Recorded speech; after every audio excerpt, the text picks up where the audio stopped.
ওয়ালাইকুম সবাইকে। আজকে আমাদের এখানে একটি আমরা যে মশা বা মাছি মারার যে ব্যাট আছে, তো মূলত এই ব্যাট আমরা আজকে একটা ঠিক করা হয়েছে, আরেকটি আছে আমাদের এখানে ঠিক করবে।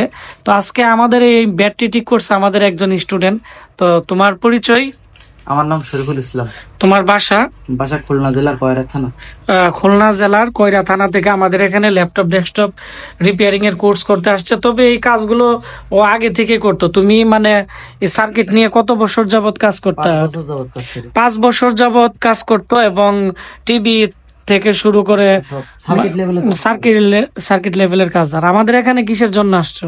ল্যাপটপ ডেস্কটপের কাজ শেখার জন্য আসছে। তো আমাদের এখানে আজকে তো তোমাকে র্যাম সেকশনের ক্লাস দিছে, এতদিন বেসিক ইলেকট্রনিক্স এর ক্লাস গেছে। তো তোমার অনুভূতি কেমন? যে ভালো, মানে ক্লাসগুলো বুঝতেছো? ক্লাস বুঝতেছি এবং কাজ করতে পারবো। তো আজকে আমাদের এখানে মানে আমাদের যে ইঞ্জিনিয়ার আছে বা আমাদের যে স্টুডেন্ট আছে, আমাদের এইটি ঠিক করা হয়েছে। তো এটি কিভাবে কাজ করে আমি প্রাথমিক পর্যায়ে আপনাদের সাথে আমি একটু শেয়ার করব। তো এখানে হচ্ছে এর যে এসি লাইন আছে, এই পাশে আসার পরে এখানে হচ্ছে একটি ফিউজ হয়ে, যেমন এখানে একটি ফিউজ আছে, ফিউজ হয়ে এখানে 4 পিনের ডায়োড আছে। এই যে 4 পিনের ডায়োড আছে। তো এই যে 4 পিনের একটি ছোট ডায়োড আছে, ডায়োড হয়ে এখানে একটি এসি ক্যাপাসিটর আছে। তো এসি ক্যাপাসিটর হয়ে কিন্তু এখানে একটি ভোল্টেজ তৈরি করে এখানে ব্যাটারি চার্জিং এর জন্য করছে। পরবর্তীতে ব্যাটারি থেকে ভোল্টেজ হচ্ছে এবং এখানে যে কোয়েল আছে এবং এখানে ডায়োড আছে, ট্রানজিস্টরের মাধ্যমে একটা এসির মতো একটা তৈরি করছে 200 বা এরকম একটি ভোল্টেজ তৈরি করছে, যার ফলে এখানে মশা মাছি যে কীট পতঙ্গ আছে এগুলো কিন্তু এই ভোল্টেজে মারা যায় এবং প্রবলেম হয়। তো এখন আমাদের হচ্ছে ম্যাক্সিমাম ক্ষেত্রে এগুলো কি কি প্রবলেম হইতে পারে, যেমন আজকে আমাদের এটির এই পিউএসডি এর একটা রেজিস্টার ছিল, এটি কেটে গেছিল, যার ফলে এটি চার্জ হইতো না, এমনিতেই মানে কাজ করতো না। তো আমরা ফিউজটি রেডি করে দিছি, এখন এটি ঠিক হয়ে গেছে। এখন আমরা এটি কাজ করব। আর হচ্ছে যাদের এটি দিয়ে কারেন্ট তৈরি হয় না, মানে ব্যাট কাজ করে না, তারা এই এখানে যে একটি ট্রানজিস্টর আছে, এই ট্রানজিস্টরটি বেশিরভাগই প্রবলেম থাকে। আর হচ্ছে এদিকে রেজিস্টর আছে, এটি কেটে যায়।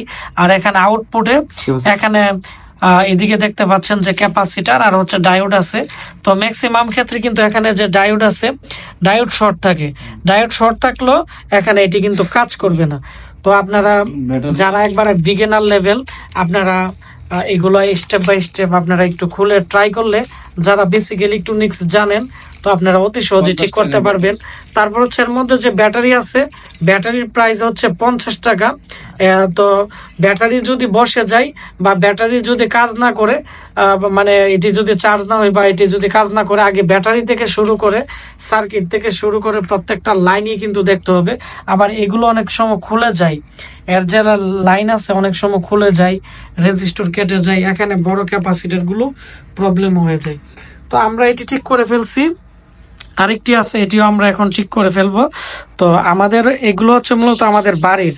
তো এবং তো অনেকেই আমার কাছে এগুলো টুকটাক জিনিস নিয়ে আসে, আমরা চেষ্টা করি এগুলো ঠিক করে দেওয়ার জন্য। হয়তো এই জিনিসটা দাম 600-700 টাকা, কিন্তু অনেকেরই আছে নষ্ট হয়ে পড়ে আছে। যারা নষ্ট হয়ে পড়ে আছে 20-30 টাকার পার্টস লাগাইলে কিন্তু এগুলো ঠিক হয়ে যায়। আর এগুলোর পার্টসের দাম এত বেশি টাকা না, শুধু ট্রানজিস্টরটা যেটা আছে এটার দাম মনে 15-20 টাকা নিতে পারে, বাকি সবগুলো 2 টাকা 3 টাকা 5 টাকার ভিতরে পাওয়া যায়। তো ভিডিওটি বেশি করে শেয়ার করে দিবেন, তাহলে যাদের বাড়িতে এরকম মশামাছি মারার ব্যাট আছে তারাও কিন্তু আমাদের আজকে ভিডিওটি দেখে অনেকটাই উপকৃত হবে। এবং আমি চেষ্টা করব পরবর্তীতে আরো ফোর ডিটেলস একটি ভিডিও তৈরি করার জন্য। আর আমাদের বিশেষ করে সিসি ক্যামেরা অ্যাডাপ্টার, তারপরে ল্যাপটপের অ্যাডাপ্টার, এই ধরনের বিভিন্ন ইলেকট্রনিক সার্কিট আছে, এগুলো নিয়ে আমি আরো আমাদের এই চ্যানেলে ভিডিও দিব, যাতে করে এগুলো দেখে আপনারা এগুলো ঠিক করতে পারেন। ধন্যবাদ সবাইকে, আসসালামু আলাইকুম, দেখা হচ্ছে নতুন ভিডিও।